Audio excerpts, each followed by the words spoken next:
Hello everyone, this is Vincent Balitongog and I'm here to present NDG Linux Essential Chapter 3, Introduction to Linux, a view of Linux as an operating system. Linux is a family of open source operating systems that share Unix-like core. Its flexibility, reliability, and community-driven development make it ideal for wide range of uses, from personal devices to enterprise servers and cloud computing. Why Linux is important for IT professionals.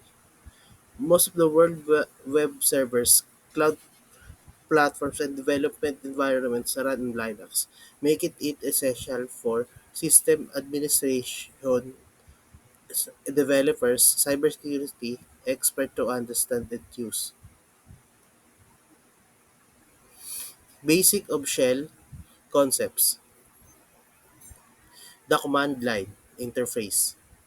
The CLI allows users to interact with the operating system using text-based command. It is powerful tool for managing files, running programs, and troubleshooting system. Difference between GUI and CLI.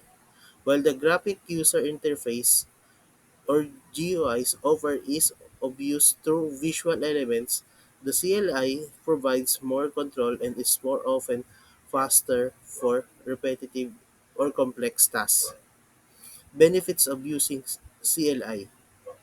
CLI supports scripting, remote management, and fine-grained control over the system, making it indispensable for IT professionals. Common shell commands. So, basic navigation commands. PWD or is display the current working directory. So, LS is list files and directories in the current location. CD change the current directory. File management commands. CP or copy files and directories. MB moves or renames files and directory. And RM deletes files or directories. MKDIR creates new directories. Viewing files. CAT displays file content directly in the terminal.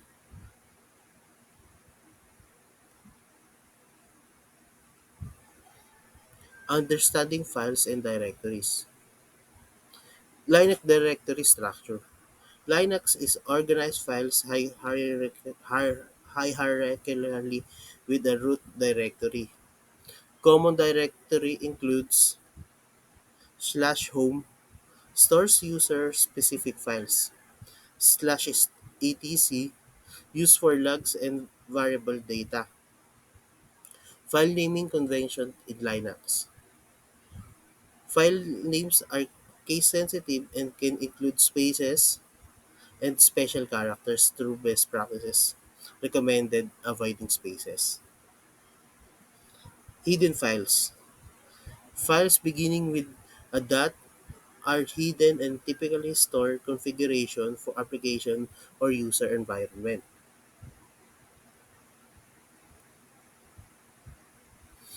Using the manual pages or man. Introduction to man. The man command line is built-in help system in Linux that provides detailed documentation for commands, configuration files, and programming functions. Example of using man. For example, running man is open running man ls open the manual page for the ls command detailing its option and usage.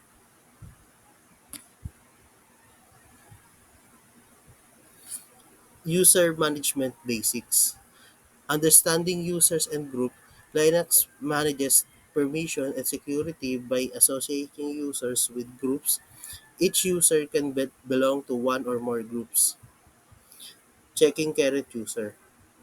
The who am I the Who AMI or WHOAMI command shows the username of the current login session. Switching users. SU is used to switches to another user account requiring their password. Sudo execute a single command with administrative privileges. Permission and ownership. Basic file permission. Linux files have three levels of access: owner, group, and others.